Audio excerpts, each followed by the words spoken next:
নমস্কার বন্ধুরা, সবাই কেমন আছেন? আমি বিনাল। আমি দীর্ঘ 5 বছরের বেশি সময় ধরে শেয়ার বাজারের সাথে যুক্ত আছি।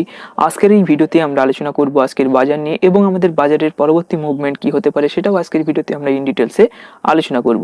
দেখুন, আগের ভিডিওতে যখন আমি নিফটি 50 চার্টটা নিয়ে ডিসকাশন করেছিলাম, আপনাদের সাথে শেয়ার করেছিলাম এবং আমি আপনাদেরকে বলেছিলাম নিফটি যে লেভেলটায় চলছে এই লেভেলটা কিন্তু একটা ক্রুশিয়াল রেজিস্ট্যান্স লেভেল। এই লেভেলটা থেকে প্রাইস কারেকশন হওয়ার কিন্তু একটা চূড়ান্ত সম্ভাবনা রয়েছে। আপনারা কিন্তু এই লেভেলটাই বাইং করবেন না, সেটা কিন্তু আমি বারবার করে আগের ভিডিওতে আপনাদের সাথে আলোচনা করেছি এবং 101% আমাদের অ্যানালাইসিস কাজ করেছে। এক্স্যাক্টলি সেই লেভেলটা থেকেই কিন্তু মার্কেটে একটা ছোটখাটো কারেকশন আমরা লক্ষ্য করতে পেরেছি। তো আজকের এই ভিডিওতে টেকনিক্যাল চার্ট কি বলছে সেটা নিয়ে তো ডিসকাশন করবোই, তার সাথে সাথে ফান্ডামেন্টাল কি কি রিজন উঠে আসছে সেগুলো নিয়েও আজকের ভিডিওতে ইন ডিটেলসে আলোচনা করব। তো আসুন দেরি না করে আজকের এই ভিডিওটি আমরা শুরু করি। দেখুন, এখানে যে প্রথম যে রিজনটা উঠে আসছে সেটা হচ্ছে profit taking at record high. দেখুন, নভেম্বর মাসের প্রথম যে 20 দিন ছিল সেই 20 দিন ধরে কিন্তু মার্কেট উপরে গিয়েছে। যে লেভেলটা থেকে মার্কেট উপরে গিয়েছে সেই লেভেলটাও কিন্তু আমি আপনাদের সাথে শেয়ার করেছিলাম। তো সেই লেভেলটা থেকে মার্কেট একদম উপরে, একদম তার যে অল টাইম হাই ছিল, যে লেভেলটাই ছিল সেই লেভেলটার কাছাকাছি কিন্তু পৌঁছে গিয়েছে, যেটার কারণে মার্কেটে কিন্তু সবাই একটা সেফ এক্সিট করছে এবং সেখান থেকে কিন্তু একটা প্রাইস রিজেকশন আমরা লক্ষ্য করতে পারছি, যেটা হচ্ছে ফার্স্ট রিজন। সেকেন্ড যে রিজনটা উঠে আসছে সেটা হচ্ছে রুপি ডিপ্রিসিয়েশন। দেখুন, রুপি কিন্তু এখানে ইউএস ডলারের এগেনস্টে রেকর্ড লো এখানে মেরেছে, যেটার কারণ হচ্ছে ক্রুড অয়েলের যে প্রাইস মাঝে মধ্যে বৃদ্ধি পাচ্ছে, তার সাথে সাথে ইউএস এবং ইন্ডিয়ার যে ট্রেড ডিলটা চলছে সেটা কিন্তু এখানে প্রোগ্রেসে রয়েছে, যেটার কারণে মার্কেটে কিন্তু একটা আনসার্টেনিটি আমরা লক্ষ্য করতে পারছি। নেক্সট যে রিজনটা আছে সেটা হচ্ছে ফরেন ইনস্টিটিউশনাল ইনভেস্টর আউটফ্লোস। তো এখানে যদি আপনি এফআই এর ডেটাটা একবার ভালোভাবে লক্ষ্য করেন সেক্ষেত্রে আপনি এখানে বুঝতে পারবেন এফআইআই কিন্তু কন্টিনিউয়াসলি মার্কেটে একটা সেলিং প্রেশার এখানে দিয়ে চলেছে। এরাও কিন্তু লক্ষ্য করেছে বিষয়টা যে মার্কেট একটা অল টাইম হাই রেজিস্ট্যান্সের কাছাকাছি চলছে, এখান থেকে কিন্তু প্রাইস রিজেকশন হওয়ার সম্ভাবনা রয়েছে। সেটার কারণে এরাও কিন্তু মার্কেট থেকে একটা প্রফিট বুকিং করছে। কন্টিনিউয়াসলি মার্কেটে কিন্তু এরা সেলিং প্রেশারটা জারি রেখেছে, যেটার কারণে আমাদের মার্কেটের ভিতরে কিন্তু একটা আনসার্টেনিটি আমরা লক্ষ্য করতে পারছি। এরা যখনই আবার বাইব্যাক করা শুরু করবে তখন কিন্তু আমাদের মার্কেটে আবার একটা স্ট্রেংথ এখান থেকে তৈরি হবে বা একটা সাপোর্ট কিন্তু তৈরি হয়ে যাবে।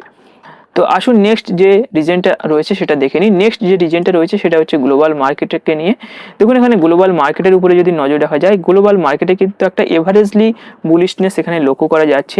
ইউএস মার্কেটের উপরে যদি নজর রাখেন সেক্ষেত্রে আপনি দেখতে পাবেন যে এখানে ইউএস মার্কেটেও কিন্তু এখানে একটা বুলিশনেস লক্ষ্য করা যাচ্ছে। ডাউ জোন, S&P 500, ন্যাসডাকে কিন্তু এখানে একটা বুলিশনেস লক্ষ্য করা যাচ্ছে। তার সাথে সাথে আপনি যদি ইউরোপিয়ান মার্কেটের উপরেও নজর রাখেন সেক্ষেত্রেও কিন্তু এখানে একটা এভারেজলি নেগেটিভ এখানে লক্ষ্য করা যাচ্ছে। এশিয়ান মার্কেটের উপরে যদি নজর রাখা হয় সেক্ষেত্রে আপনি এখানে একটা এভারেজলি কিন্তু নেগেটিভ রিটার্ন এখানে আপনি লক্ষ্য করতে পারছেন, যেটার কারণে মার্কেটে কিন্তু একটা আনসার্টেনিটি আমরা লক্ষ্য করতে পারছি। এখানে ক্রুড অয়েল এবং গোল্ডের যে প্রাইস চলছে আপনি দেখুন, এটা কিন্তু দুটো আলাদা আলাদা ভাবে চলছে, কারণ এখানে ক্রুড অয়েল আর এখানে গোল্ড যদি দুটোই নেগেটিভ হতো সেক্ষেত্রে কিন্তু মার্কেটের স্ট্রেংথটা বেশি হতো। বাট এখানে ক্রুড অয়েল নেগেটিভের চলছে, বাট গোল্ড এখানে কিন্তু পজিটিভে চলছে, যেটার কারণে মার্কেটে কিন্তু একটা আনসার্টেনিটি আমরা লক্ষ্য করতে পারছি। তো আসুন এবার আমরা ডিরেক্টলি চার্ট নিয়ে আলোচনা করি। তো প্রথমে আমরা ডাউ জোন্সের চার্টটা নিয়ে আলোচনা করব। তো ডাউ জোন্স দেখুন এখানে কি করেছিল, ট্রেন্ড লাইনটাকে ব্রেক করে নিচের দিকে চলে এসেছিল, বাট আবার কিন্তু ট্রেন্ড লাইনের উপরে চলে গিয়েছে। এখানে কিন্তু রিট্রেস করছে এবং এখানে কিন্তু একটা বুলিশ ক্যান্ডেলস্টিক বানানোর চেষ্টা করছে। তো আশা করি ডাউ জোন্স এখান থেকে কিন্তু একটা রিট্রেস নিয়ে নেবে, কারণ এখানে কিন্তু এটা একটা সাপোর্ট লেভেল। এই ট্রেন্ড লাইনটার উপর থেকে ডাউ জোন্স বারবার সাপোর্ট নিয়েছে। তো এখানে সাপোর্ট নিয়ে যদি উপরের দিকে যায় সেক্ষেত্রে কিন্তু আমাদের মার্কেটের ভিতরেও কিন্তু একটা ভালো ধরনের স্ট্রেংথ আমরা লক্ষ্য করতে পারি। তাছাড়া ডাউ জোন্সের ভিতরে এখানে কিন্তু একটা inverted head and shoulder pattern তৈরি হওয়ারও একটা সম্ভাবনা এখানে লক্ষ্য করা যাচ্ছে অ্যাজ পার টেকনিক্যাল চার্ট। তো আসুন এবার নিফটি 50 চার্টটা নিয়ে একটু ডিসকাশন করে নিই। তো আমি এখানে নিফটি 50 চার্ট ওপেন করেছি। প্রথমে আমরা উইকলি ক্যান্ডেলস্টিক হিসেবে দেখব নিফটির আউটলুকটা কি রয়েছে। তো আপনি এখানে দেখতে পাচ্ছেন নিফটি কিন্তু এর অল টাইম হাই যে রেজিস্ট্যান্স লেভেলটা রয়েছে, দেখুন এই লেভেলটা থেকেই কিন্তু প্রাইসটা রিজেকশন হয়েছে, যেটা আগের ভিডিওতেও আমি আপনাদেরকে বলেছিলাম এই লেভেলটায় প্রাইস রিজেকশন হওয়ার একটা চূড়ান্ত সম্ভাবনা রয়েছে।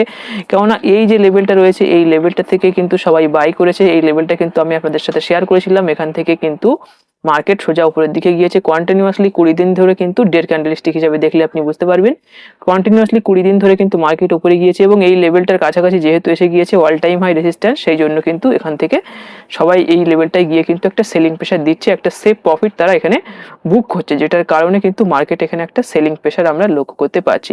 তো আসুন ডেড ক্যান্ডেলস্টিক আমাদেরকে কি বলছে এবং 4 আওয়ার্সের ক্যান্ডেলস্টিক আমাদেরকে কি বলছে সেটা নিয়ে ডিসকাশন করে নিই। তো আমরা এখানে ডের ক্যান্ডেলস্টিক সিলেক্ট করেছি। তো আপনি এখানে দেখতে পাচ্ছেন এখানে কিন্তু একটা ক্লিয়ার প্রাইস রিজেকশন হয়েছে, যেটা আগের ভিডিওতে আমি এখানে ডিসকাশন করেছিলাম। ঠিক এই লেভেলটাই আমি আপনাদেরকে বলেছিলাম এবং বলেছিলাম যে এখানে একটা ক্লিয়ার কাট যদি এই লেভেলটা ব্রেকআউট না হয় সেক্ষেত্রে আমরা এখানে এন্ট্রি করব না। এক্স্যাক্টলি দেখুন আমাদের আমরা যে অ্যানালাইসিসটা করেছিলাম, আমাদের অ্যানালাইসিস কিন্তু এখানে 100% কাজ করেছে। বাট ভয় পাওয়ার দরকার নেই, এখানে কিন্তু একটা সাপোর্ট নেওয়ার সম্ভাবনা দেখা যাচ্ছে। দেখুন এখানে যদি একটা ট্রেন্ড লাইন ড্র করি সেক্ষেত্রে কিন্তু এখানে যদি একটা ট্রেন্ড লাইন ড্র করি, দেখুন এখানে যদি একটা ট্রেন্ড লাইন ড্র করি সেক্ষেত্রে এখানে কিন্তু একটা, এখানে দেখুন ঠিক এই লেভেলটা থেকে প্রাইস কিন্তু বাউন্স ব্যাক করেছে। এই ট্রেন্ড লাইনটাকে যদি মেনটেন করে, এই ট্রেন্ড লাইন যেটা আমি ড্র করলাম এই ট্রেন্ড লাইনটাকে যদি মেনটেন করে সেক্ষেত্রে কিন্তু এখান থেকে আবার একটা বাউন্স আমরা এখানে লক্ষ্য করতে পারি। বাট এই লেভেলটা যদি ব্রেক করে সেক্ষেত্রে কিন্তু আমরা এই লেভেলটায় চলে আসতে পারি, সেটা কিন্তু আপনাকে মাথায় রাখতে হবে। বাট এই লেভেলটাই কিন্তু আমরা এক্ষুনি বাই করব না, এখানে আমরা যত সময় না একটা বুলিশ ক্যান্ডেলস্টিক লক্ষ্য করব তত সময় কিন্তু এই লেভেলটাই আমরা বাই করব না, কেননা মার্কেটে কিন্তু একটা প্রচণ্ড সেলিং প্রেশার চলছে। এই লেভেলটা কিন্তু অতটাও ভালো সাপোর্ট লেভেল না, যদি এই লেভেলটাই সাপোর্ট নেয় সেক্ষেত্রে কিন্তু এখানে একটা বুলিশ ক্যান্ডেলস্টিক তৈরি হবে। রিভার্সাল ক্যান্ডেলস্টিক যত সময় না তৈরি হবে তত সময় আমরা বুঝতে পারবো না যে এই লেভেলটা অ্যাকচুয়াল কাজ করছে কিনা। তো এখানে যদি এই লেভেলটা তৈরি হয়, এখানে যদি একটা বুলিশ ক্যান্ডেলস্টিক তৈরি হয় সেক্ষেত্রে কিন্তু আমরা সেটা পরের ভিডিওতে ডিসকাশন করব। বাট আমার মনে হয় এই লেভেলটায় একটা বুলিশ ক্যান্ডেলস্টিক তৈরি হওয়া উচিত as per trend line analysis, এখানে আপনি সেটা দেখতে পাচ্ছেন। তো এই মুহূর্তে যদি বাইং করতে হয় তাহলে আমরা কি করব, বা এই মুহূর্তে যারা বাইং করতে চাইছেন তারা কি করবেন। দেখুন এই মুহূর্তে আমি আপনাদেরকে বলবো আপনার এই মুহূর্তে কোনো ধরনের স্টকের ভিতরে বাইং করবেন না, কারণ এখনো কন্ডিশন ঠিকঠাক হয়নি। এখানে কিন্তু আপনি দেখতে পাচ্ছেন যে মার্কেটের ভিতরে সেলিং প্রেশারটা চলছে। দেখুন এই লেভেলটা যদি বুলিশ ক্যান্ডেলস্টিক তৈরি হয় সেক্ষেত্রে পরের ভিডিওতে আমরা আলোচনা করব। আদারওয়াইজ এখানে যদি বিয়ারিশ ক্যান্ডেলস্টিক তৈরি হয় সেক্ষেত্রে কিন্তু আমরা নিচের লেভেলটাই দেখতে পারি এবং এখানে কিন্তু একটা সাপোর্ট নেওয়ার চূড়ান্ত সম্ভাবনা রয়েছে, কারণ এখান থেকে কিন্তু একটা ভালো ধরনের ভলিউম মার্কেটে রয়েছে এবং এই লেভেলটা থেকে প্রাইস বাউন্স করারও একটা চূড়ান্ত সম্ভাবনা রয়েছে। সেক্ষেত্রে নিফটির ভিতরে আমরা এই মুহূর্তে কোনো ধরনের এন্ট্রি করব না, এই মুহূর্তে কিন্তু আমরা চুপচাপ বসবো। আমাদের লেভেল যত সময় না তৈরি হবে তত সময় কিন্তু আমরা ওয়েট করব। তো আসুন এবার ব্যাংক নিফটির চার্টটা নিয়ে একটু আলোচনা করে নিই। তো আমি এখানে ব্যাংক নিফটির চার্টটা এখানে ওপেন করেছি। তো ব্যাংক নিফটির ভিতরে কিন্তু একটা বাইং পরিস্থিতি এখানে তৈরি হয়েছে, বাইং সিচুয়েশন এখানে তৈরি হয়েছে। আপনি এখানে দেখতে পাচ্ছেন যে আমি আপনাদেরকে বাইং করার কথা কোথায় বলেছিলাম, আমি আপনাদেরকে বলেছিলাম এই লেভেল যেটা রয়েছে এখানে একটা বুলিশ ক্যান্ডেলস্টিক তৈরি হয়েছে, এই লেভেলের উপরে আমি বাইং করতে বলেছিলাম এবং এখানে একটা লেভেল দিয়ে দিয়েছিলাম, লেভেলটা হচ্ছে 58,600 লেভেল। এই 58,600 লেভেলের নিচে কিন্তু আপনাদেরকে স্টপ লস রাখতে বলেছিলাম। এইভাবে কিন্তু আপনাদের ব্যাংকিং সেক্টরে যে সমস্ত স্টক রয়েছে ভালো ভালো স্ট্রং স্টক, সেখানে কিন্তু আমি আপনাদেরকে এন্ট্রি করতে বলেছিলাম। তো এখানে আপনি দেখতে পাচ্ছেন ঠিক এই লেভেলটা থেকে কিন্তু প্রাইস আবার এখান থেকে এইভাবে প্রাইসটা চলছে। দেখুন এখানে প্রাইসটা চলছে, আমার মনে হয় এই যে লেভেলটা এখানে চলছে এটা কিন্তু একটা higher high higher low pattern bank নিফটির ভিতরে লক্ষ্য করা যাচ্ছে এবং এই লেভেলটা থেকে কিন্তু ব্যাংক নিফটি আরো উপরে যাওয়ার একটা সম্ভাবনা রয়েছে। ব্যাংক নিফটি কিন্তু এখানে অল টাইম হাই অলরেডি বানিয়ে দিয়েছে অনেকবার, কিন্তু ব্যাংক নিফটি এখানে অল টাইম হাই বানিয়েছে এবং পরের বার তার উপরের হাইটা কিন্তু আবার ব্রেক করেছে। আমি আশা করি এখানে কিন্তু এখান থেকে বাউন্স করে এরপরে আবার নতুন all time high bank Nifty বানানোর এখানে একটা ব্যাংক নিফটির ভিতরে সম্ভাবনা রয়েছে। তো দেখুন ব্যাংক নিফটির ভিতরে যদি এন্ট্রি করতে হয় তো আপনি ব্যাংক নিফটির ভিতরে এন্ট্রি করতে পারেন, যে লেভেলটায় মার্কেট চলছে এই লেভেলটা এন্ট্রি করতে পারেন এবং এখানে স্টপ লসটা 58,600 নিচে আপনি এখানে স্টপ লসটাকে প্লট করে ব্যাংক নিফটি রিলেটেড স্টক যেগুলো রয়েছে সেগুলোর ভিতরে কিন্তু এন্ট্রি করতে পারেন। এছাড়া তেমন কিছু বলার কিন্তু আর নেই। নিফটির ভিতরে এই মুহূর্তে আমরা ওয়েট করবো, নিফটি রিলেটেড কোন স্টকের ভিতরে এই মুহূর্তে আমরা বাইং করবো না।